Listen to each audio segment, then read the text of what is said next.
All right, Shalom. First and foremost, I want to give all praise, honor, and glory unto Yahweh by Hashem, Yahweh Shai by Hashem, Rakah Kwadash.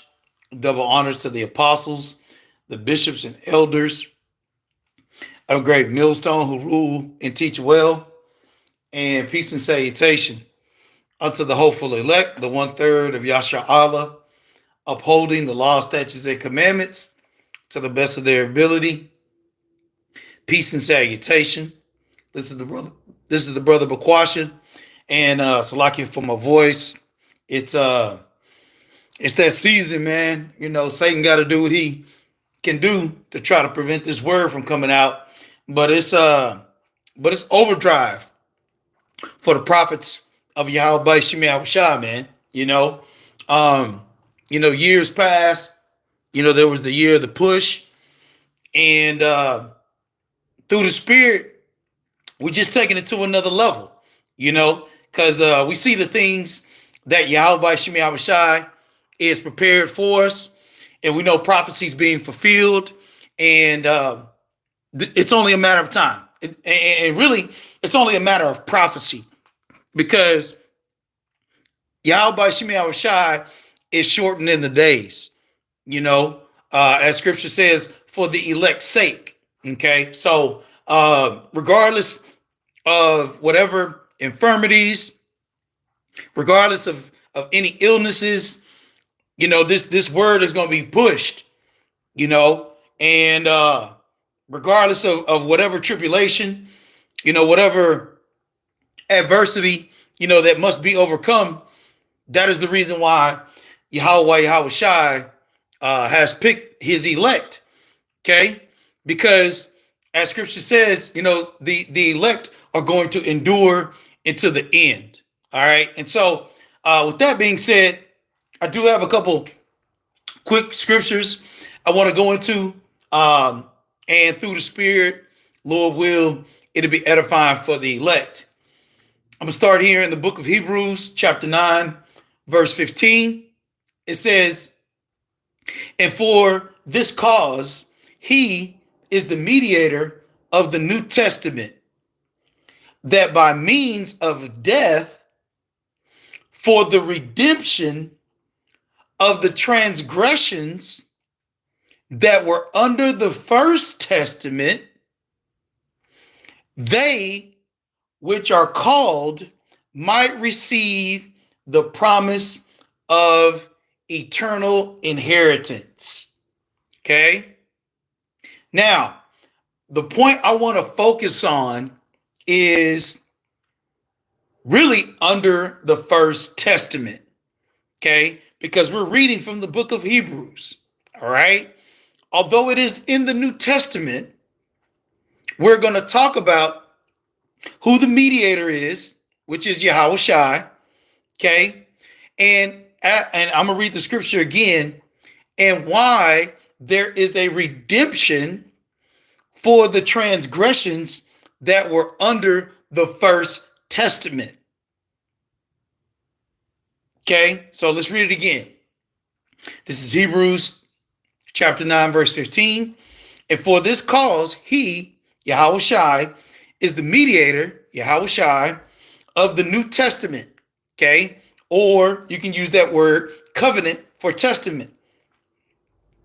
"That by means of death," Yahweh Shai's death, "for the redemption of the transgressions that were under the first testament."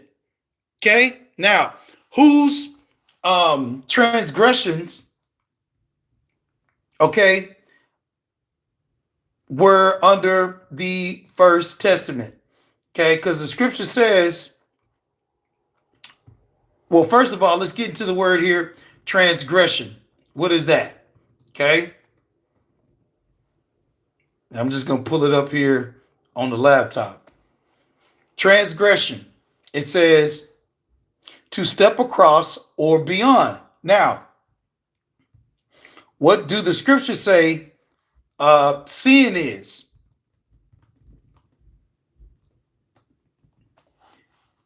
This is 1 John chapter 3, verse 4. It says, sin is the transgression of the law. Okay, now here's the question. Who was the law given to?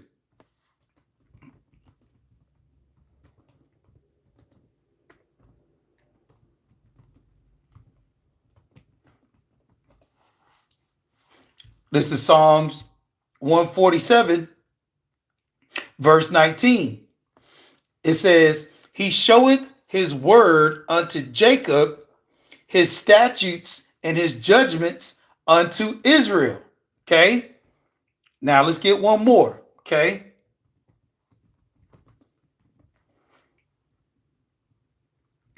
Because the reason why I'm going into this, okay, is because we need to understand transgressions, number one.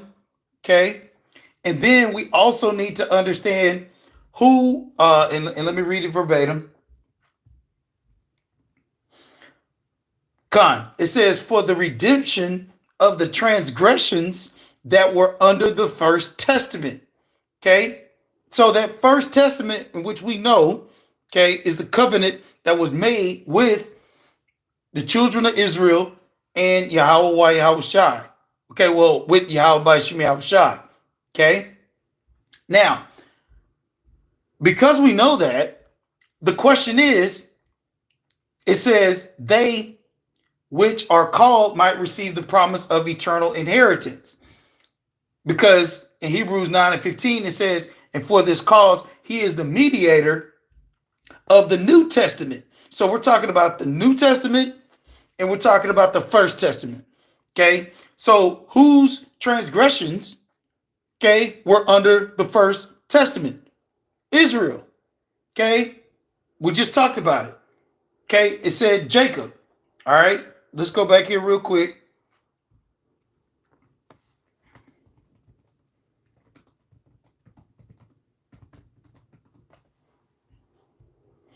This is Psalms 149, Salakia, 147 and 19. He showeth his word unto Jacob, his statutes and his judgments unto Israel. He hath not dealt so with any nation. And as far as his judgments, they have not known them. Praise ye the Lord, Yahweh Shem Yahushai. So that right there in itself is a microcosm of the lesson. Okay, transgressions. You break down the word transgression. Okay, you know who the going into sin. What is sin? Sin is the transgression of the law. Okay, who was the law given unto? Okay, word unto Jacob. Okay, his judgments unto Israel. Okay, all of that is a part of the First Testament. Now, what I'm going to dive into here through the Spirit is Hebrews chapter 8, because I'm just hitting on some key points here. Hebrews chapter 8, verse 7. It says, for if that first covenant had been faultless, then should no place have been sought for the second. Okay. Verse 8. For finding fault with them, that them are the people, the children of Israel, Jacob and Israel, that were under the first testament. Okay. For finding fault with them. And all of this opens the door unto sacrifices, and why Yahushua's blood was the only sacrifice that could be the go-between or build the bridge or the mediator between the first and the new. But for those who were under the first transgression of the First Testament, not everybody else. Okay. So this opens things up to sacrifices and redemptions and atonements, the whole nine. Okay. It says back in Hebrews 8:8, for finding fault with them, children of Israel, he hath said, behold, the days come, saith the Lord, when I will make a new covenant with the house of Israel and with the house of Judah. Now, we had just read in Psalms 147, okay, and 19. Let's read it again. He showeth his word unto Jacob, his statutes and his judgments unto Israel. So when we read here in Hebrews 8 and 8, for finding fault with them, he said, behold, the days come, saith the Lord, when I will make a new covenant with the house of Israel and with the house of Judah. There it is. Okay. But let's take it one step further. Okay. This is Jeremiah going back into the Old Testament. Okay. Because all of these things were prophesied. And that's the reason why the prophets of Yahweh Shem Yahushua are back here prophesying this word. Okay. To let our people know that we are the ones that have transgressed the law. But the law was given to us. It wasn't given to everyone. Okay?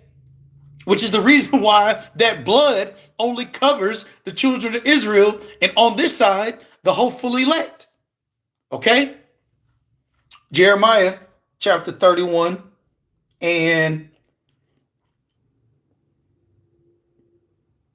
yeah, you can really read the whole chapter, but I'm just hitting some quick points. Jeremiah 31 and 31. Behold, the days come, saith the Lord, that I will make a new covenant with the house of Israel and with the house of Judah. Once again, doesn't include anybody else. Okay. That's why Hebrews 9 and 15 and really any scripture where the heathen, okay, the non-Israelites, okay, try to graft their way in or try to, wiggle their way in or try to come up some other way, okay. It's really one of my favorite subjects in the scriptures, because you can't get around who was the first testament given to, or the first covenant.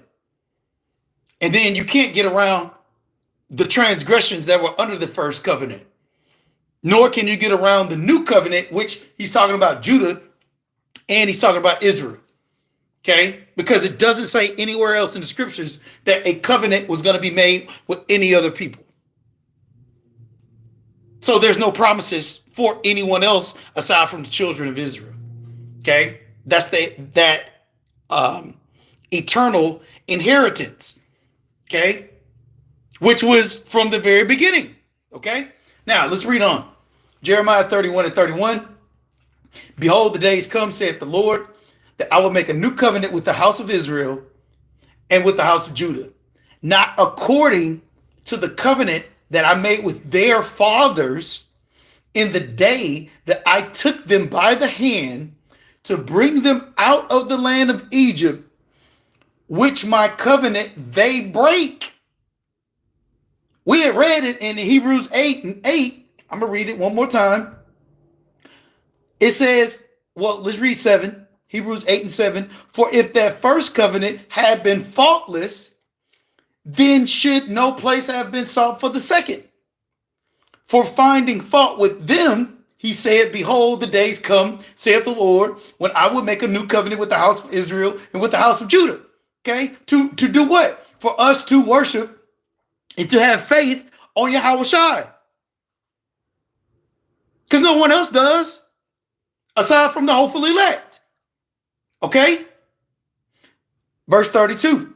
Not only, this is back in Jeremiah 31 and 32, not according to the covenant that I made with their fathers in the day that I took them by the hand to bring them out the land of Egypt, which my covenant they break, although I was an husband unto them, saith the Lord. Once again, what is a covenant? It's a bond. Okay? You will be my people and I will be your God. But that was only to one group of people. That wasn't to all people. Okay? Verse 33. But this shall be the covenant that I will make with the house of Israel. Okay. After those days, saith the Lord, I will put my law in their inward parts and write it on their hearts, and I will spirit, and I will be their God, power, and they shall be my people. Okay. Ooh. You pop. Jeremiah 31 and 34. And they shall teach no more every man his neighbor and every man his brother, saying, know the Lord, for they shall all know me, from the least of them unto the greatest of them, saith the Lord Yahweh Shai. For I will forgive their iniquity. Now let's get to this word iniquity. Okay, because iniquity is sin on top of sin. Okay, it says, for I will forgive their iniquity and I will remember their sin no more. Okay, now who is this to? Only the children of Israel. Okay, but that's who in Hebrews 9 and 15 it says, for the redemption of the transgressions that were under the first testament. So, no transgressions under the first testament. You're not in that covenant. Talking to the rest of these other heathen nations. Okay? Because you didn't transgress the law then. You know? When it said when we break the law. Okay? Those that broke the law. Okay? Now, because this is, like I said, this lesson can go in so many different directions, but through the Spirit, just trying to hold on to it a little bit.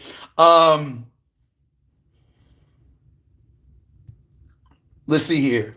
Oh, iniquity. Con. Let's grab this word here, iniquity.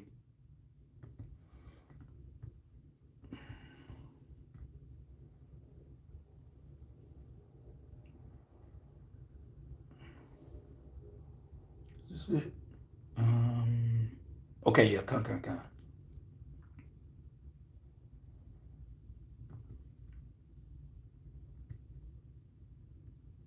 Strong's Age 5771. Avon. Okay. It says, for iniquity, it says perversity, depravity, iniquity, guilt or punishment of an iniquity, guilt of iniquity, guilt, consequence of or punishment for iniquity. Okay. It says perversity, moral evil, mischief, okay, things like that. Yeah, I'm just scrolling through here, looking at the rest of these terms for iniquity. But that's the point being here is that was the iniquity. That was us going a whoring, okay, after false gods, you know, making, you know, those idols, you know, that those idols that the Lord was not pleased with, and then worshiping those idols that the Lord was not pleased at. Okay, because from that point forward, yeah, I mean, essentially, idolatry became a lure or a snare unto our people, because we wanted to, our people, our forefathers wanted to be like the other heathen nations and wanted an image or idol. Okay, they didn't comprehend the structure of the priesthood that Yahweh Shai had already made up. But all of this was already set up to usher in Yahweh Shai. Okay, so I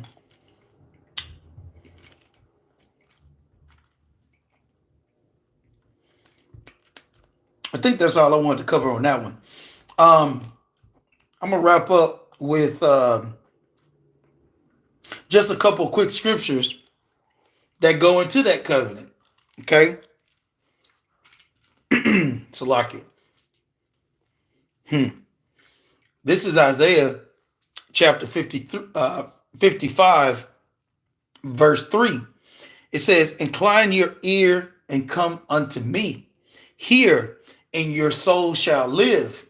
And I will make an everlasting covenant with you, even the sure mercies of David. Okay. So just going to show you, man, that covenant was only made with the children of Israel. Okay. Israel and Jacob. Okay. You so-called Negroes, Latinos, and Native Americans. This is Jeremiah 32 and 40. And I will make an everlasting covenant with them that I will not turn away from them to do them good, but I will put my fear in their hearts that they shall not depart from me. Okay? No one else on the face of this earth fears Yahweh, Yahushai, as the hopeful elect does. Okay?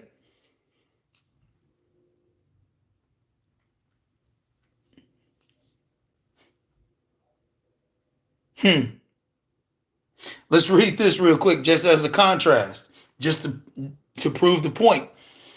This is Isaiah 24 and 5. It says, the earth also is defiled under the inhabitants thereof, because they have transgressed the laws, changed the ordinance, broken the everlasting covenant. Okay? So, once again, because when you go into Isaiah the 24th chapter, it goes into the rest of these other heathen nations. Okay? But 2/3 of our people, once again, have transgressed the laws. Okay? Now, one more verse here.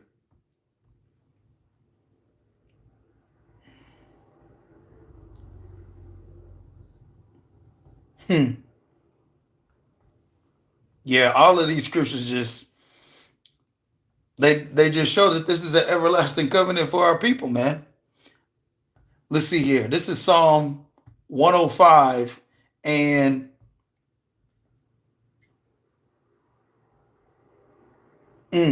let's start at verse 6. Yep, con. O ye seed of Abraham. And see, this is just the Lord has left all of the answers to the prophets of Yahweh Shem Yahushai, because the Lord didn't have to put seed in any of these parables or any of these books, which he left for the prophets. But the seed in itself is another area that cannot be used by the heathen, because there's only one seed. Pursuant to there's only one seed, a chosen seed. Let me say that correctly. Salaki brothers. Let me pull that up.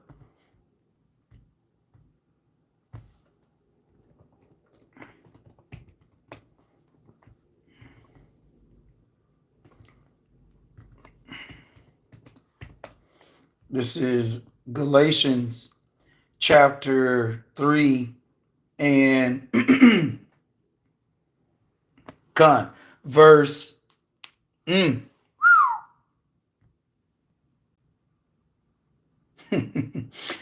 Galatians chapter 3 verse 15 says, brethren, I speak after the manner of men, though it be but a man's covenant.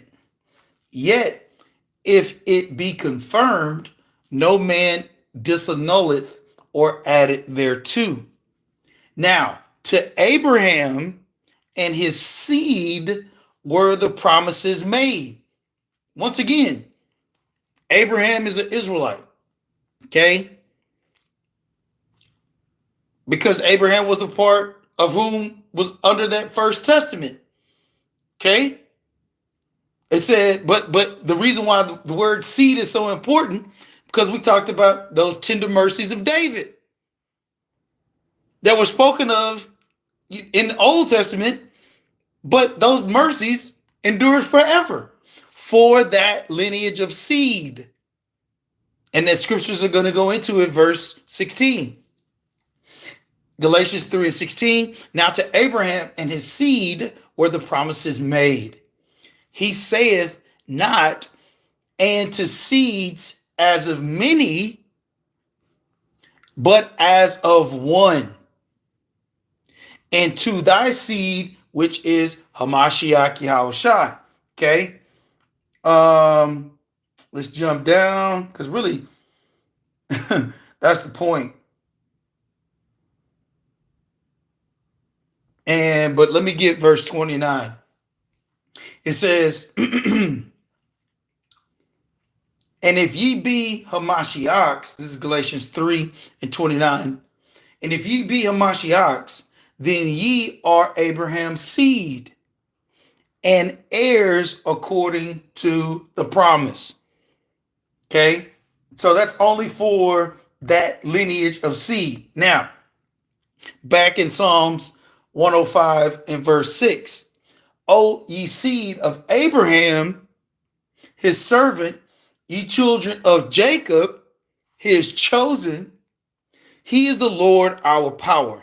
His judgments are in all the earth.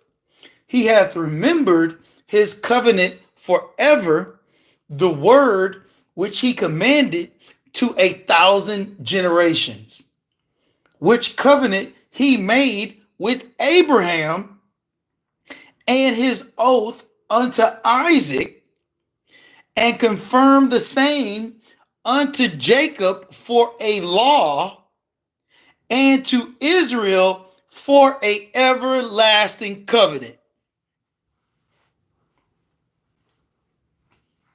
So the question is, in Hebrews chapter 9, verse 16, when it says, for the redemption of the transgressions that were under the first testament, there's only one right answer. And it goes back to the children of Israel every time. That seed line, okay? That lineage. Not seeds of many, but seeds of one. Because that seed line has, and I'm going to read it verbatim. Get that again. Galatians 3:29. And if ye be Hamashiachs, then ye are Abraham's seed and heirs according to the promise. Because that was a part of the covenant. So, Lord will, this lesson was edifying for the elect. And until next time, shalom.